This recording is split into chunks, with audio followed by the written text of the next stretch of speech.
Hello and welcome back to the 2017 World's Group Stage. We're fortunate enough to bring the hype for our next game, Samsung Galaxy versus Royal. Never give up as you hear the crowd explode behind me. Another Chinese team taken to the stage.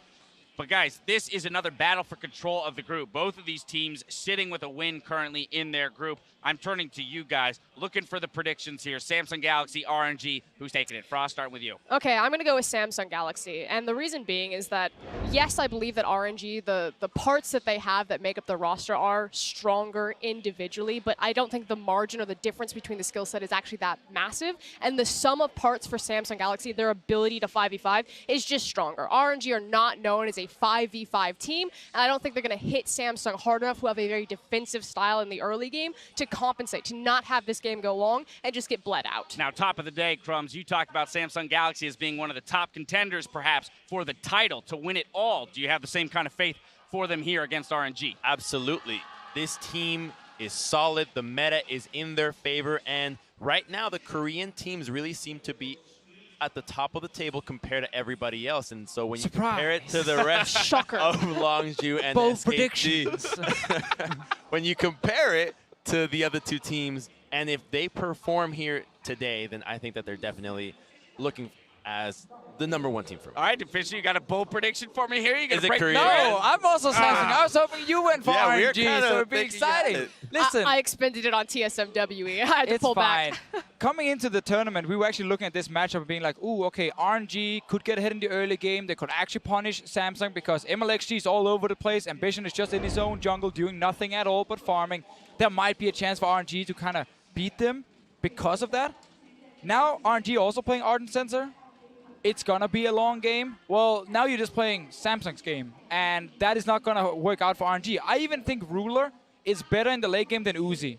So I don't even think there's a mismatch individually. Ooh, spicy. Right there. Spicy. Did you have a response to that? No, You that kinda hurts. went- No, It's it just took her back. All right, well, while this is a game with hype matchups all over the Rift, there is one fight that stands out in particular. That's the mid lane matchup here. Let's talk about these two guys as they go up against one another. It's the little tiger Xiaohu himself versus Crown. We had questions about what type of form Crown was going to come into the tournament. His Talia, crisp, clean, mint. Great performance. And that's what really kills me, is that Xiaohu is known for his ability to play the edges of the map. If Crown is also doing that on Talia, which he probably should not get that champion, then RNG run into massive problems. And we even heard from Perks earlier that he, playing against Samsung, felt like Crown single-handedly carried that game. Just imagine how effective he has to be to create that kind of impression in a mid laner that is, I've seen, one of the best in the tournament. And that's actually why I want to see Xiaohu and MLXG together take down Crown. Yesterday, Scout and Clearlove against Faker, we saw that Lucian pick come in. It's being left open in most of the drafts. Xiaohu has picked it a lot before as well. I want to see that kind of mid lane matchup in favor of Xiaohu, so he can actually get ahead early on. You can still play Ardent Sensor for Uzi in the bot lane, but you got to have a winning lane somewhere. It's not going to be top lane. I don't think they're going to just stomp the bot lane either. It needs to be around mid. I can guarantee you that that's exactly what's going to happen. Thank you. They'll play slow and steady. They'll fit into the Ardent Sensor meta, but MLXG will not change his pathing. He's going to gank mid, he's going to gank bottom, he's going to gank mid. There you have it. We got the guarantee for something that'll take place in this game as the fight for first in Group C intensifies. Samsung Galaxy and RNG get ready to hit the Rift. Let's leave it to the casters to get us into the games. Thank you, Dash, and good afternoon, everyone. I am Julian, Patreon Time Car, flanked by Joshua Jack Leesman and Zach Rusty Pie. What up? Yeah, man, it's good to be here. They triple Samsung predicted, and that's what you have to do, really, because of how dominant Korea has been. But we know RNG has a lot of support here, and they do not care who they're playing against. They're going to bring whatever they have. Certainly feels like it could be a close one, so let's take a closer look at the teams on stage. On the blue side, we have Samsung Galaxy. In the top lane, Cuvee, Jungler Ambition, mid laner Crown, AD Carry Ruler, support Core JJ, and their coach Wubom Choi. And they'll be going up against Royal Never Give Up, who is on the red side this game. We got Let Me in the top lane, MLXG trying to get first blood in the jungle, Xiaohu in mid, Uzi bot lane with Ming, and Coach Firefox. Here's the thing, RNG, yes, they're the underdogs. Everyone went against them when you look at the predictions, but there's still that lingering feeling, you know, they gave reasons as to how RNG can win this game, and I still believe that's actively going to be a possibility for RNG. It's just that they will be considered underdogs coming into this. But when you look at MLXG, he's always been an underdog in the jungle role, and somehow on these big games, on the big stage, he does tend to perform perform well. Yeah, and there is history to this matchup as well. RNG and Samsung were in the same group at the last World Championship. Then Samsung did best them in both of the matchups. So RNG is going to be looking to get revenge. Remember, it's a different RNG than we saw back then. Mata and Looper are no more on this team. It is a full Chinese-speaking lineup. They say their communication is better. And honestly, in the LPL, they haven't missed a beat with Let Me and Ming. Well, we'll have to see what happens as we start the draft here. Samsung going to ban away Cogmore as their first one, and RNG respond in kind with a marksman. Zaya taken off the table. Yeah, how many 80 carry bans are we going to see here? By the way, somewhat supportive crowd. Yep, that's going to be the case. And I mean, Callista's a necessary ban as well for red side primarily. RNG will have to remove that one with it. Past that point, now you start to have the guessing game of, well, we've committed to 3 AD carries. Do we have to get rid of one that's left, such as a Tristana? Do we want to pick Twitch for Uzi and take the matchup that's not going to be ideal? Yeah, and how threatening is the Rakan when there is no Zaya that can be paired with it is another question. Lulu being banned leads Janna up as well. There are a lot of engage versus counter-engage. What it feels like when we've seen it, at least from the best teams, Rakan still is that near must ban because of the instant team fight initiation you can have at any stage of the game, but they have to make that call, and both Janna and Rakan are up. And this is the thing, I think when Janna and Lulu are banned, Rakan is even better as far as priority goes. So Gragas does leave the door open. We're starting to see teams pinch one of those two big Ardent Sensor supports, but Samsung Galaxy have a very key choice to make here early on in the draft. And that is the question, do they want the Rakan or the Janna? Because typically Janna's pretty good into Rakan, so you may be able to pick that one blind and earlier. Yes, the risk is there of the really hard engage, and as you mentioned, Jet, the best teams can make that work almost to no counter from their opponents, but you've always got that lingering feeling of Janna can put in some serious work. There's a chance you can stop the Rakan. The dash speed is insanely fast, but if you pre-channel a tornado or you click your Monsoon at the right time, you can stuff it. It's nearly impossible. But now RNG kind of has their choice. They gave over what was probably a 90% first pick, so they knew they're going to get something back. And also, they can deprioritize the Janna a bit if they want, since the support's already locked in on the other side. Yep, they do take Jarvan, which is kind of expected. One of the best junglers that's often left up in the tournaments, and a lot of the top teams take it. Yeah, we're seeing a lot of adaptations even just in day 3 of the group stage from what the biggest meta champions were. For instance, Sejuani is a pick that is starting to be deprioritized a little bit. It was nearly perma-banned to first pickable, and now we're seeing it drop to what is now the 4th section of the draft if you count how many times teams have had a chance to pick. Yeah, and usually now you'll be looking at a Gragas perhaps as a bigger priority. Tristana the pick, you heard the crowd go off when Uzi locks in that champion. Funnily enough, he does have games where he dies to Ocean Drake as Tristana, but otherwise he looks incredible on the pick. I like the response though from Samsung, taking Twitch to pair with that Sejuani. Again, just kind of keeping up as far as strong hyper carries going.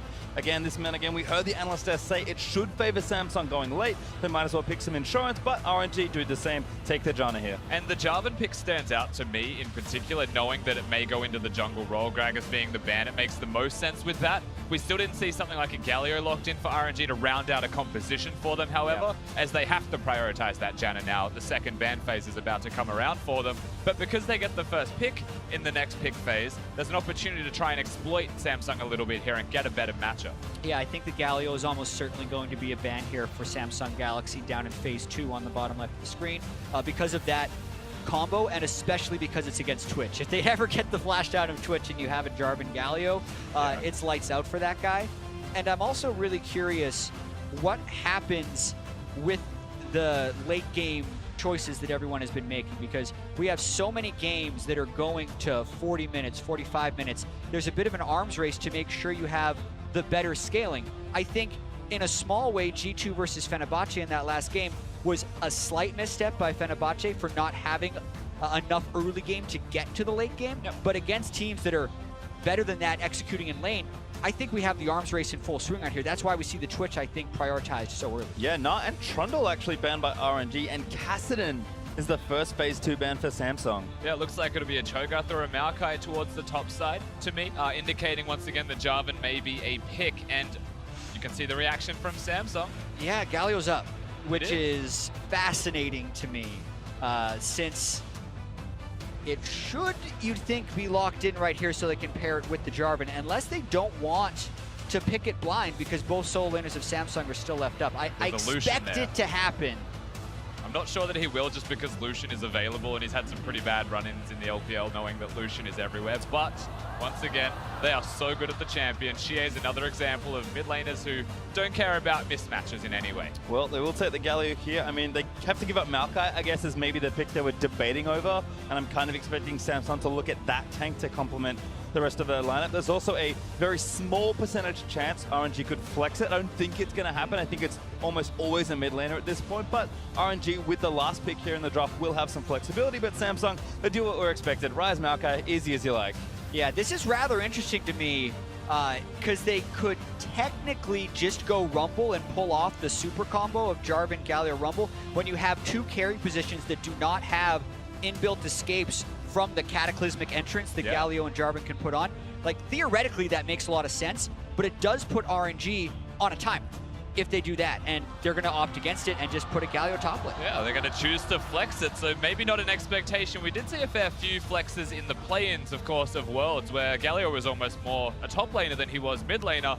The combo is not the same with the Rumble. That is fantastic, but it's a high cooldown combo as well. And Syndra provides a better laning phase against the Rise, which I think is the bigger goal. And they mentioned this on the analyst desk. You need to have a pretty good 2v2 against Samsung if you want any chance in this game. Yeah, I also feel like RNG didn't want to go that tunneled on the one combo, as you mentioned. But when looking at the compositions now, I can't help but think that Samsung probably ended up getting the better of it because their late game is so insane now. And it's going to be about whether or not RNG can beat them before they get to that point. Well, it's certainly fun to see. I mean, Samsung taking a comp that is, I think, very indicative of their style and how they like to play. RNG, I think, wanting a few more higher tempo early game champions again, because you want to go late, but you need to kind of bridge the gap to get there. Maybe they're thinking, okay, if we play a bit more aggressive in the early game and get a lead, we can run away with the game before it gets to Samsung time. That's the LPL versus LCK type of dynamic we've always seen when they try and match up. EDG tried it, get some early pressure at the very least to help bridge that to a later stage, but the LCK teams always tend to outscale just by that little bit extra, and then execution becomes easier for them as the game progresses.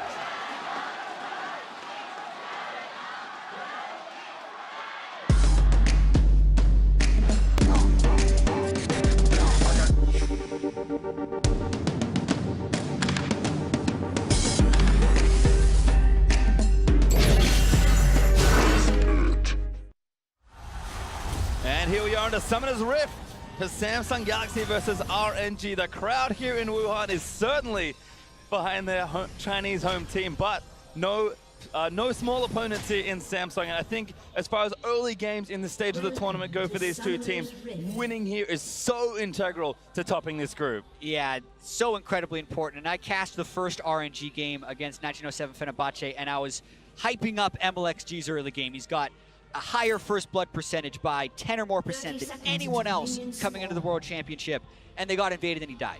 So I'm still looking forward to what MLXG can do early because he prioritizes getting first blood more highly than any other jungler, and it's actually a completely flipped matchup with Ambition, who spends more time on his side of the map than almost any other jungler we have in the tournament as well. He's a farm to 6 jungler, or as close as you can get to it. It's not that he will never gank, he is just less likely to gank and make sure it's efficient. Exactly right. A lot of this is offense versus defense, effectively, between the teams. That's RNG versus Samsung, and that's captured very nicely through the junglers specifically. MLXG likes to try and get into the jungle after ganking a couple of lanes first. He will often be behind and experience as a result of that if the ganks don't work, but he likes to get his laners ahead. Well, just as a reminder, the stakes are high for our competitors at Worlds, with 25% of the proceeds from Championship Ash and Ward skins being added to the prize pool, while another 25% will be donated to charity. So if you haven't, get your skins in now. It is gorgeous, but we're going to start with some early jungling here. Ambition on that blue. Looks like MLXG started on the same side with his red buff, so trending down towards that bottom lane. Yeah, you actually often see the Sejuani start at the red buff with a leash from the Twitch and the Tom, but that didn't happen this game as they tried to do a delayed invade onto the blue buff. I think that is more because they want to make sure they can scout MLXG. When they invade the blue buff, they make you know he started red, and they already have that ward in the red side river, so they're doing their best to try and keep track of him, but never know where he's going to go next. And we've had a conversation about how awkward it is to try and gank bottom lane, but MLXG, he's got Uzi on his team, right? It's pretty easy to gank that lane. Big radar, but good ward. The timing on that ward was perfect. It went invisible as MLXG walked over it, and Ambition has already laid the trap. He watches him walk right past. He's going to wait for him to start it. MLXG knows something's up though. He's trying to find him. He wants to kill the Sejuani, not do the red buff. Something's fishy, and Now, here we go. He's going to find out now, but Ambition gets the jump first. MLXG going to start doing battle, gets stunned by the permafrost as Coda the Colossus does proc, and Jungler's just going to walk away. It's so peculiar, right? Because Ambition was waiting for the backup. Since he didn't have red buff, he's going to lose the duel. I think it's going to end with him just pushing him outside of the jungle because they don't want to forfeit too much lane pressure in order to make this collapse when he's got his EQ up anyway. But I really like the diligence here seen by Jarvan. I mean, the fact that he knows that Ambition's nearby, doesn't know exactly where, checks every possible nook and cranny to find him. What you need. And I actually really like what MLXG did in a response. So he didn't have any knowledge. He just had instinct because he didn't know he got spotted by the ward. But when he goes to red buff and there's no one there, he doesn't just start the red buff like a lot of other junglers would. He knows something's up, as you said, Rusty, and kept searching until he found the Sejuani because he knew a trap was somewhere. He just wanted to spring it without dying. Wonderful preparation by both these junglers as MLXG going to be spotted by another nice ward getting placed. Ambition is on the Krugs, but should be able to finish him. A ward is going to spot that happening, but can't really slow him down at the moment. And MLXG again, so much surveillance here on the bot side for Samsung. We mentioned offense versus defense. Well, that's exactly what we're seeing from the junglers specifically as well. RNG, of course, they have a Tristana with a bit of extra push. That is what gives the second red buff to MLXG ultimately in the end, just by being able to rotate over. The extra wards at the Krugs will spot them as well. But so far, it's just a bit of invading being pesky, really. It's just keeping tabs on where is the boar at all times. Yeah, which is interesting because you know generally where Ambition's going to be for the first few minutes. As of now, the gold is even. When he takes Raptors, it's going to change a little bit, but the effect of this is basically just letting the Syndra and the Tristana try and push because they're at least keeping tabs on the section. And they certainly are. You can see another ward from Xiaohu. This is all a vision battle, trying to pay dividends for the junglers, just to give free time to their laners in some way. Pressuring Ambition means laners are free. It's a Syndra into a Ryze. It's a Tristana into a Twitch. They want to be unlocked in their lanes in the 2v2 and the 1v1 respectively. Given that lane ward placed by Crown is so excellent playing MLXG, checking his Raptors. But it looks like some of the jungle invasions are going to slow down, so we'll check back in with our solo laners here. Let me and Kuve doing battle, but from a tank match up here shouldn't be too many problems. Kuve did teleport back to lane already, but let me should answer back soon as CoreJJ tries to dive in, but just short. There on the W ruler. Gonna ambush up. Couple of pokes there into Uzi. Yeah, I do find it a little bit interesting that Uzi has gone for the Doran Shield. It is the best all-in protection, so to speak, against a Rakan, but it also means they're not going to be the first support duo to Ardent Sensor, and it's not a bully item either, so... Ooh, almost knocked him out of zone range. It looked like Kuve with a great play! Dodges the flag and drag, forced to flash still, but really nice sidestep. Yeah, very clean from Kuve just to get out there. It was a little bit lagging behind from MLXG with the combo. There was no chance that he was still going to be taunted, but not choosing to flash, choosing to dodge it, and then flash for distance when the Twisted Advance locks someone down shows, once again, a master Maokai in action. Yeah, I think if he flashes the EQ, there's a very real chance MLXG still would have had the reaction time to flash follow and get the knockup anyway, which would have been a dead Maokai. So I think that was the only way he reliably lives, is by timing that perfectly. Great job. Yeah, Kuve's had a pretty spectacular summer season in the LCK. So a nice little move to get him out to safety, but let me still head in the matchup. Has also TP'd back to lane himself. Has a slight experience lead right now as Kuve was forced briefly out of the lane, but MLXG continues his adventures. Now going to take down this Scuttle Crab, and again, with all the vision finally dropping, maybe he's going to look for yet another gank as Crown will walk past here. There was no Q there for MLXG, so it was a bit awkward. Still cutting him off, it looks like. Ooh, Crown actually getting ulted. Great flash from the Ryze. Does not get stunned. Yeah, the stun could have been the kill, theoretically, if MLXG could have then chained it, but that's why Crown flashed right away. He wanted to make sure he wasn't getting stunned because he knew he was cut off. A battle of better safe than sorry, ultimately, for the mid laner of Samsung. Ambition finally being able to spread his wings a little bit, thankfully, because MLXG has spent more time ganking as well as getting vision, not just finding Ambition whilst placing that vision. And this is a dangerous part of the game for Samsung. It's what they're banking on being able to get past, but you look at all of these lanes, they're kind of dealing with 3 pushing lanes and a relentlessly aggressive jungler, so there has been a lot of pressure applied to Samsung, and they are getting summoner spells down. So you would think the next gank would be the lethal ones. It's about Samsung to wait it out, get those cooldown timers back on Flash, and make it so they can get to the team fights before this barrage of aggression from RNG subsides. And speaking of the aggression, I'm expecting it to once again come back to that middle lane. Firstly, Cuve and Let Me will not have teleports, but Galio exists, right? We'll be able to influence that in some way by having the ultimate. And then MLXG ganking as a Jarvan once he ticks 6 with a Syndra knowing there's no flash on Crown. That's the very obvious place that you would want to go if you are RNG. Well, back in the bot side, nice double knock up there from CoreJJ, but just a couple trades here as Uzi actually pulling pretty far ahead in CS right now. Xiaohu on the other side is going to take his blue buff away. And looks like Crown's also back recently, has Merc and a TSO again, sort of emphasizing the early defensive itemization from Samsung, just knowing that they're going to have to weather the storm, get through the persistence and the pressure of MLXG, although face check from CoreJJ could be bad news. Does Battle Dance away, but Uzi wants in, he's got Buster Shot ready, but he doesn't have the mana, he's going to keep going for it. Can't go too far. Nearly getting another jump. He didn't quite get the max stack E to proc that, and they were thinking about going bottom lane as MLXG. They're also looking at a red buff, I think. Yeah, this is going to be tricky, though. It is very hard to burst down a Sejuani. It would need to be some type of extended gauge, and their bottom lane is on a recall timing, so way too aggressive. Crown also continuing to play very safely here, especially when Xiaohu dips out of vision. So respecting the pressure that both Syndra and Jarvan, particularly from a player like MLXG, can offer. But Ambition, again, due to all of MLXG's consistent ganking, has got himself a little bit behind in XP. So Ambition ready with his ultimate for a gank or counter gank. MLXG, though, going to catch up here as he takes his camp. Now has his ultimate to work with as well. Surprisingly patient and slow overall. You'd expect, yes, RNG have been aggressive and trying to push forwards, but you're still expecting something extra from them almost out of necessity. You're looking at 500 gold separating them at 9 minutes, and that's good. It's nice to have. The one big benefit is currently on your screen because it's a BF sword to a Zeal, and they're swapping lanes right now, which means they want to start making some plays and doing that pressure that I was just mentioning towards top. Yeah, but with the BF sword to a Zeal, they're not even matching the lane. They're just trying to use the BF sword to take turrets. They might be diving this Maokai. He's got no flash. This could be a kill here. Good little Zeal. Oh, great! Again, the Twisted Events dodges out some of the damage, but again, they're going to keep diving away.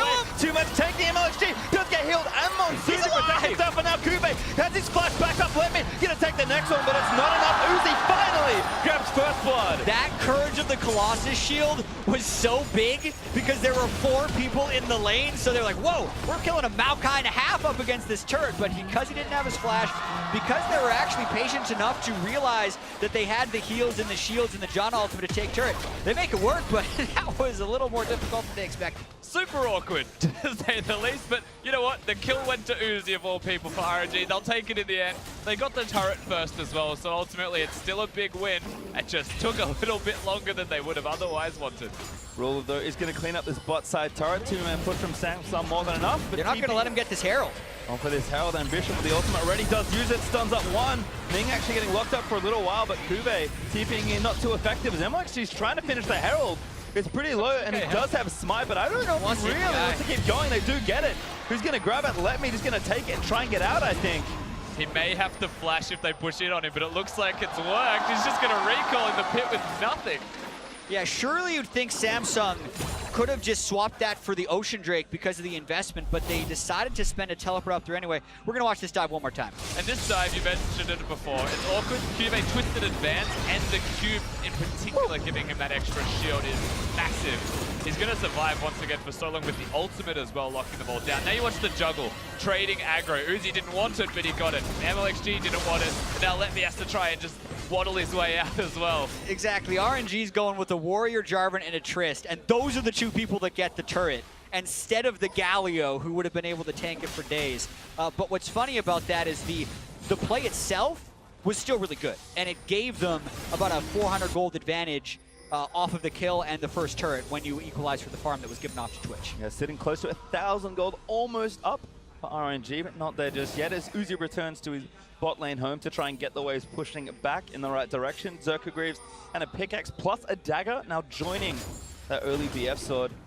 But Rule, looks like Runan's Hurricane first here for this Twitch, and Hades again just still farming up. So RNG have some pressure points to play with, but going to need to continue to force these plays, maybe use that Rift turret or even force a fight around this Ocean You Drake. know, all things considered, being near the first turret when it goes down seems to help a little bit. Getting an assist for Ming. He has the Ardent Sensor before his opponent in Core JJ, which is quite surprising given as a target to give him extra gold. Yeah, and also Ming has gone with gold generation in his runes, whereas Core JJ has not. So even when you're accounting for all the gold Ruler gave him, it was made up for It's equal in the rune pit. yeah. Well, Ocean Drake over. RNG take another objective off the map. And again, that gold lead now sitting just above 1,000. As Xiaohu and Let Me, bit of a tag team situation in the mid lane. Again, just trying to apply a bit more pressure. MLXG down that bot side, but I have to remind myself that Let Me is the one with the Herald. So MLXG is not going to be around to use that, but doesn't need to on this turret. RNG with enough space to knock this one down, and all of a sudden took the first turret, going to make it 2 in very short order. Yeah, and RNG is playing this early game the way they should and the way they have to. The Rise Twitch Rakan late game threat with the Maokai is so huge that RNG needs to be trying to make these moves and push the tempo as much as possible. They're going for another turret with this Rift Herald. This is a high tempo play. Rito crashes in. That's enough for the tier 2, and the crowd goes absolutely wild. Wow, 2 big turrets just taken down straight after each other. RNG starting to grow not a massive gold lead, but sizable map control and advantage, and in particular with just tempo now. If they want to push mid lane, it's the next place they have to go. One of the hardest turrets still left to crack, unfortunately, for them, as the Herald was used bottom for that second turret.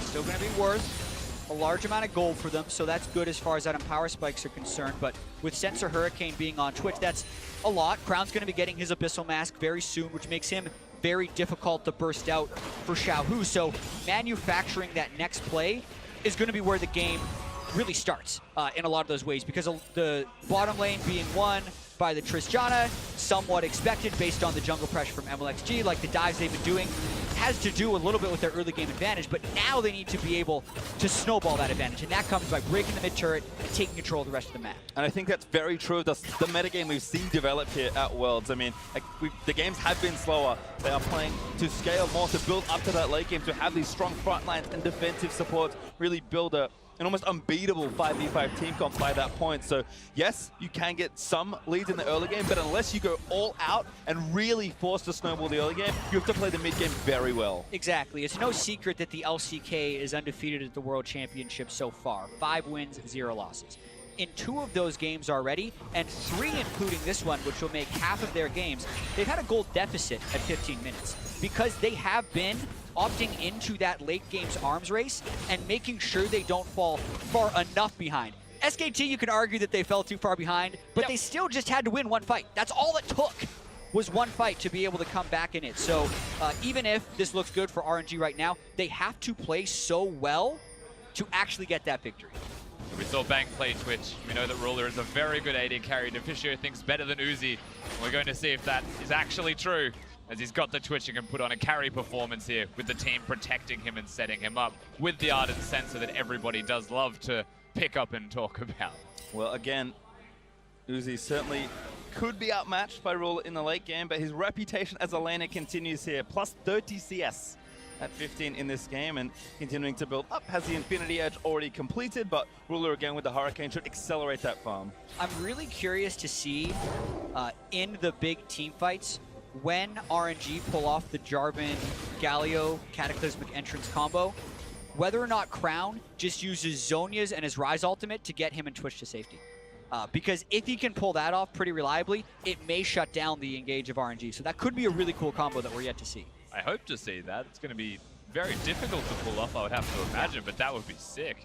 Actually, here's a gank. There's one. Zhonya's yet. He's fine. Yep, just gets out instead. Has more than enough with rank 2 ultimate. Crown's going to cross, probably put his hands together and get his level 11. Yeah, Crown very good at using the minimum to survive generally. So once again, just the Rise ultimate, no summoners needed. Hides in the bush until it's about to go and hops on the journey to safety. Well, he's out, but good bit of pressure there from MLXG and Uzi grouping together, and Uzi is going to sit bot side right now. Pretty easy lane for him to continue to farm out, and very long one for Samsung to push back, given again the RNG did take that tier 2 turret. You wonder if it is going to cost them though, because mid turrets are very important for opening up the map towards the mid game, and that Rift Herald may have been good at the time to get you an immediate objective, but maybe wishing they still had it. Right, or being able to crack mid with it. Even so, it's a 1,000 gold advantage on Uzi and a 2,000 gold advantage for the game, so a good distribution of the gold. Not to mention the Janna that can power them up, and it really does feel like Samsung is in full defense mode. And the fact they've only given up 1 kill and had the game be 2,000 is okay for them right now. This is still an absolutely winnable game. That's a worry Never though. mind, flash out, that's a kill for Xiaohu. The curse, just as we start to call the Full defensive. defense mode. Yeah, we see the full offense come out from some members of RNG. Xiaohu finds himself a nice kill, just once again being Syndra, being level 11 himself, able to blow them up. And now it's about how fast RNG converts. Immediately to mid lane, you kill the support that is the primary engage so they can fearlessly siege this turret. Yep, let me also roaming down as well. We'll be in ult range with rank 2 ultimate available, but there is also a Cloud Drake in 30 seconds for RNG to consider, and Samsung can answer if RNG make a misstep. And they have to bring Juve towards the middle lane to defend this also. Ryze doesn't have teleport, he's running heal, so Crown's in the bottom lane, he's going to stay there, and whilst he doesn't have a structure to get himself, what he's doing, which is great, is setting up a side lane that RNG have to answer that, yes, it's close to the Drake, but someone still has to get there, and we know it's going to be Uzi, so they won't do the Drake immediately on spawn, gives time for respawns and vision. Yeah, this is potentially a mistake, I think, from Let Me to push in that top wave 1 extra go, since you're going to be able to match with teleport anyways. It pulled the pressure away from mid lane, and it also gives Samsung the inside track to Drake because they couldn't have anyone rotate over to that wave that Crown just pushed, but we'll see how they play it out. Let me here now, and again, looks like RNG are going to just converge onto the Drake and look to get another objective. They're looking to add a cloud to their ocean, so not the most aggressive of Drakes, but they'll certainly take them and continue to stack them up. For a second, I thought they were walking over to a Baron, and then I checked it was 19 minutes. There's no trade there. Just another small but free objective. And Cloud Drake is very nice to have, especially with Janna's running around very quickly. Syndra being able to stay in range as a mid-range control mage as well. You're going to be happy for a boost of movement speed. Also, is Samsung poking Crown into the top lane, actually. Again, just I think anywhere is a good lane for him right now as far as farm goes. And Samsung, like we mentioned, are just trying to defend. But watch this one again. Xiaohu nails Core JJ. And it's 100-0 from Fawn for Core JJ. Hard to deal with. Yeah, Rakan, one of those few awkward champions, is Crown. Might be good. Knockout, MLG going to slow him down. Crown going to try and roam up back. Cataclysm. He's going to keep him out. Goodbye. Wow. All of the CC that would interrupt the Realm Warp was used at the start of the gank, so Crown doesn't even have to flash. He healed to buy enough time for the Realm Warp to go away. That's why the Cataclysm didn't kill them. And as we talk about, uses just enough to escape without overexpending his summoners. Yeah, that's the second time. So the ultimate comes in super clutch for Crown, and if he starts going towards Azonias as perhaps the third item, well, that becomes even harder for RNG to secure themselves the slippery rise of Crown. This can't continue to happen for RNG. Looking forwards, they need to start growing that gold lead into something more. And again, they've done a good job poking around, trying to create space in the 3 different lanes on the map, but Samsung still farming up. I mean, Uzi has a lead in his lane. Xiaohu also has a decent lead of 20 in his, but again, with Cuvée ahead and the rest of the team just kind of chilling out with these game times, yeah, Samsung going to be happy. Yeah, and we talk about how RNG has put themselves in a position where their composition is a little bit better early, but they're not the team that actually wins fast at all. Not even in the LPL. When compared to the world, they are very slow, which puts them in a difficult stylistic matchup against Samsung, who is so good in these types of games as well over in the LCK. Yeah, good at winning early, okay at mid-game, and still want that late-game team fight, RNG. And right. Very good at it, granted, they are against Samsung, as you mentioned, and that's why this is so difficult for them. But they've done the first step, they got the early part, now they need to not lose to the mid-game part of Samsung. If they become that turtle shell, can they crack it? Well, we'll keep track of the carries items. Uzi with 2, and Ruler building up towards his Infinity Edge. Uzi finished a static shift to join his first IE. And again, RNG kind of happy to play the pace of the game out. Granted that having a static shift with your Infinity Edge speaks for itself is strong, but the Void Staff in middle lane, being able to kill tanks potentially, namely Crown on the rise, does stand out to me as a decent second item for Xiaohu. Yes, it's not a lot of ability power, but he can still do a lot of relevant damage if they get skirmishes or team fights. Yeah, and Uzi is roughly, or rather Ruler is roughly 600 gold away from completing his Infinity Edge. And when Twitch has Infinity Edge, Hurricane is really when Twitch comes fully online. So That mid turret we talked about, still incredibly healthy, but with Infinity Edge, Static Shift, Zeal, this is the time for RNG to crack before Ruler gets super lethal with Spray and Pray. That's why they're here. They've just decided that Kanking Crown is no fun at all, so they're going to look mid lane, potentially for a dive, but wave clear, very nice. Samsung again holding on. Yeah, the 1-3-1 by Samsung is a very good stall tactic right now.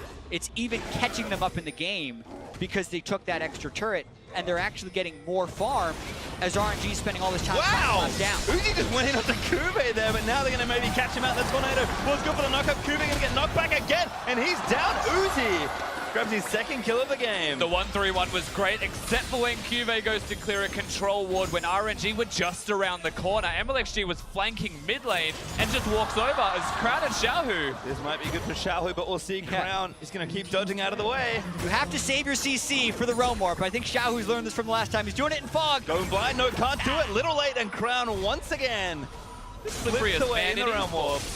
Yeah, that has got to be infuriating for RNG, where Crown is rather tanky with Mercury Treads and Abyssal Mask. It's a little bit like a tank when you're considering the magic damage that Xiaohu has to deal with them. So it's almost impossible to kill him in this split push, even when sending 2 people.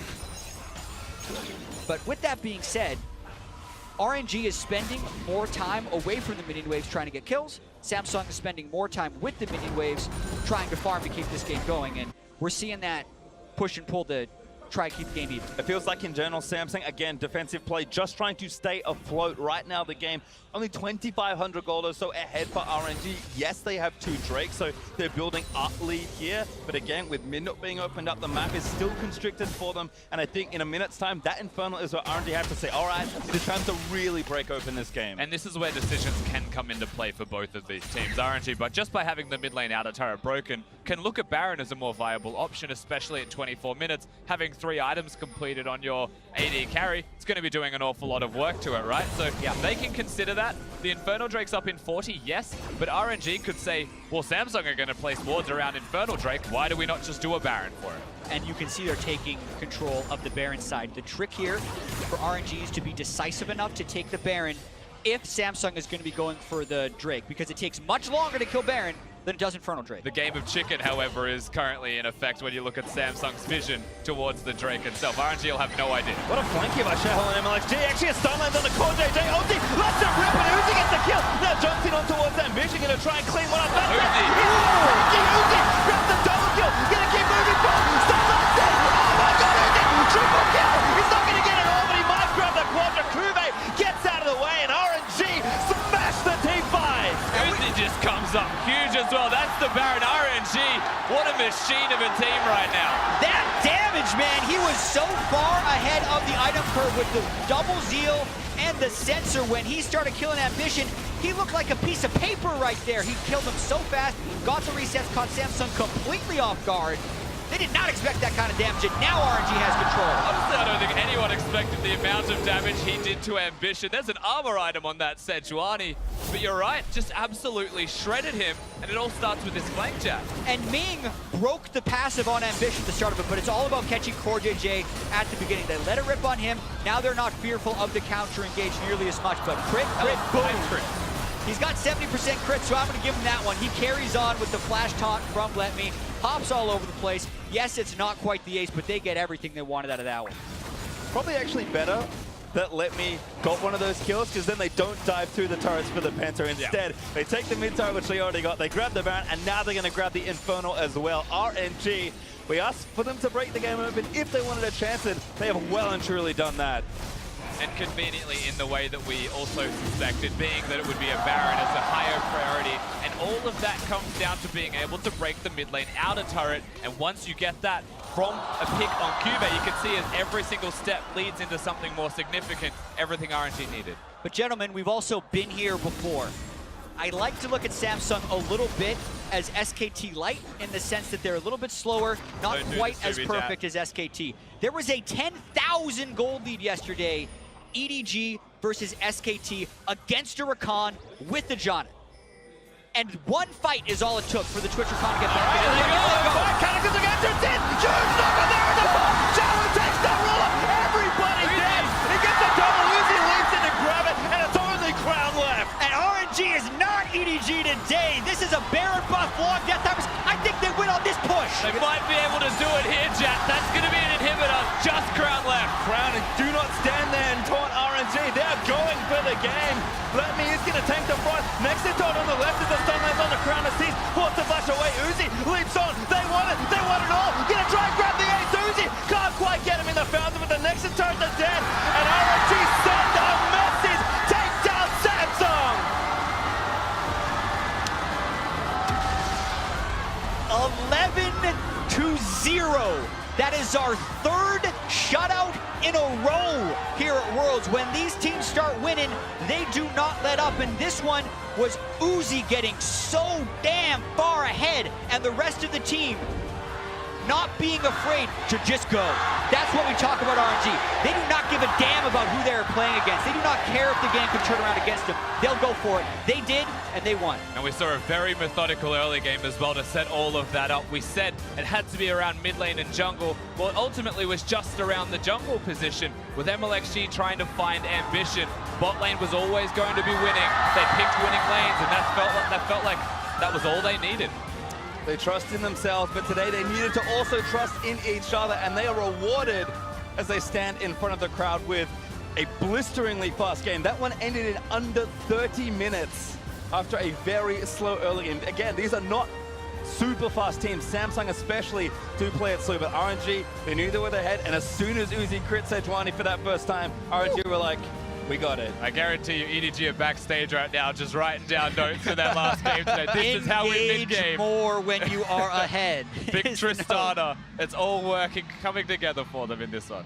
I mean, we talked about Uzi getting ahead, having his CS lead, doing his thing, but that was an insane conversion by all 5 from RNG. Yes, Big Tristana did a lot of work, but the rest of the team was there as well. Yeah, and let's keep this game in the greater context, right? Samsung didn't actually do much that entire game. We talk about Ambition playing defense, and we praise them when it works. It definitely did not work this game, as it could not block the engages whatsoever. Well, certainly not, as RNG came out on top against Samsung, but let's leave it to the analyst desk to break down that game.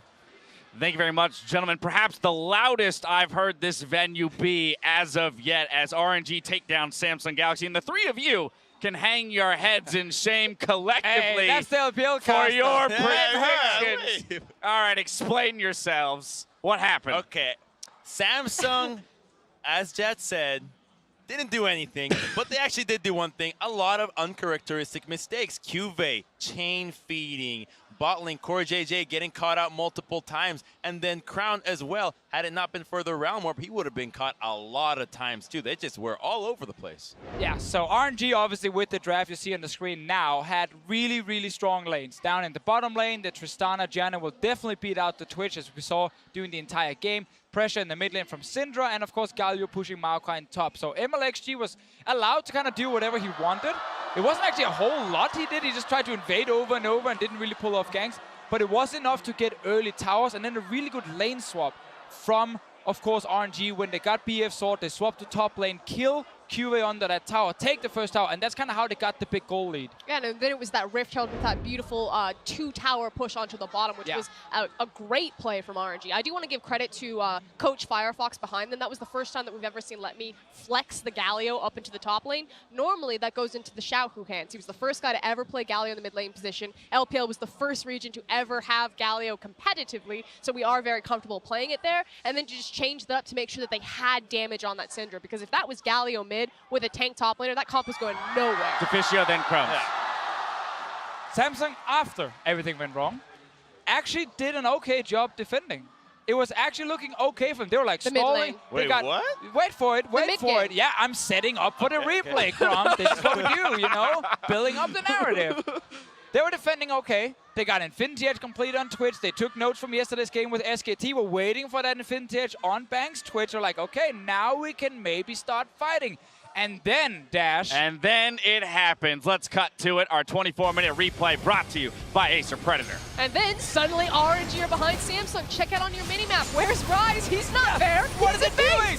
What is this? SKT did not just randomly run two members in Look mid. at this stun that he's going to hit. A two-man stun. The picks that he got on Core JJ multiple times. He was such a great player for RNG in this game, and enabled Uzi to get all those resets. And again, this is so uncharacteristic for Samsung. Every single one of us said it in our predictions. Samsung's ability to 5v5 is what they've always been renowned for and praised for, and that was just completely sloppy. But you know what this reminds me of? Rift Rivals, LCK versus LPL. Yesterday we saw SKT versus EDG. We saw in Rift Rivals, are they disrespecting LPL? Are they not taking them seriously? Wiped the floor with them once again. Is the draft perhaps Samsung disrespecting them? Maybe. They picked all losing lanes and just got rocked by RNG. I mean, again, that 24-minute fight wasn't even a team fight. It was two members getting caught in mid lane where they shouldn't have even been in the first place. And then Uzi obviously jumps in, gets all the kills. And as I predicted before the game, Uzi is the better late game team fighting AD carry, and we saw that in this game. So now that's what I said, right? I didn't stop them around it. So now let me ask you this, right? We look at Korea as the #1 region in the world, typically favorites coming into international tournaments. And when we particularly look at this meta, we point at a lot of these Korean teams as favoring them, looking at them as favorites. What do the rest of the teams in this tournament learn from what RNG just did in terms of dismantling Korean teams in the future? Play your style. That's what teams need to do. Stop copying Korea. Stop trying to be their mimics. Just play what you're good at. And fast. Pick winning lanes and hammer it home as quickly as you can. And do not be afraid. If you actually see them overextended out of position, well, punish them. They don't know what they're doing. Just kill them. Just get in there, they're human too. Don't always think they're doing the perfect move and you should just stay back. No, engage. All right, well, Frostgren, has your faith been restored in the LPL region and their chances here in the group stages in Worlds? This is the thing. The LPL, we've always had strong players. We just need strong teams. Keep doing this. Play aggressive. Be the Warriors I know you can be. A huge win for the LPL squad. For more on that game, let's go ahead and check in with Shox and RNG's AD carry. Thank you very much. We are here with Uzi after a spectacular victory of RNG over Samsung. And well, I gotta say, I haven't many times heard a crowd be so incredibly loud, Uzi. What does it mean to see all of them cheering for RNG and winning so strongly here in front of your home crowd in China? 所以恭喜你们获得了胜利，然后想问一下说，很少我们会听到说粉丝能够这么的就是为一个主场来欢呼。那对你来讲的话，这场胜利意味着什么呢？然后你感觉怎么样呢？我现在心情真的非常非常开心，因为可以说这是史上以来唯一一次就是零封韩国队吧，就是真的让我非常非常开心。So right now, I am really, really excited. I'm really happy right now because this is one of the few times that we are able to get a win against a Korean team with them having 0 kills. So I'm very excited. Yeah, it was absolutely very spectacular. And Uzi, you're a legend coming back to the World Championship. Of course, you have a very big history with almost winning the trophy. Now with this sign of winning so strongly against a Korean team, what is in the cards for you this year? What do you hope to achieve? 所以呢，你这次的表现非常的好，而且你又是一个传奇式的人物，又回到了全球总决赛的舞台上。然后刚刚跟3星的对决当中的话，你又表现得如此的好。那今年的话，你觉得对你来讲，你能走多远呢？在全球总决赛上？我也不知道，但是就是我希望我们队伍能一直保持这样的状态下去，然后再继续进步。我相信我们可以走得更远。I'm not sure what's actually like in the end goal for us right now, but I really want our team to continue how we're playing right now. And if we can keep playing really well, we want to make it further down in Worlds. All right, maybe one final question. It is a very AD-centric meta right now. Arden Sensor is there, and you are, of course, a fantastic laner and a fantastic AD carry overall. Do you think that's going to help your team, the fact that you'll be able to step up at that big carry? 所以这个版本的话呢，其实是一个很偏 AD 的版本，而且如果有辅助或者任何一个队伍上的人出香炉的话呢，其实也能够帮 AD 增强很多嘛。那你觉得这个版本对于你来讲的话，是不是能够带你们队伍走向胜利呢？我觉得这个版本是非常适合我的，因为确实 AD 比以往的时候强的真的非常多，然后现在大家也都有针对 AD， 所以说这个版本 AD 真的是非常的重要。So I really like this meta right now because I think this meta is really for me. It's exclusively for me. And with AD being so strong, definitely it's going to be a very fun. Yeah, it is. Well, thank you very much, Uzi. Congratulations. What a fantastic victory. We will be right back with more action as SKT goes up against AHQ, and we have a special look into the legend faker himself. Don't go anywhere.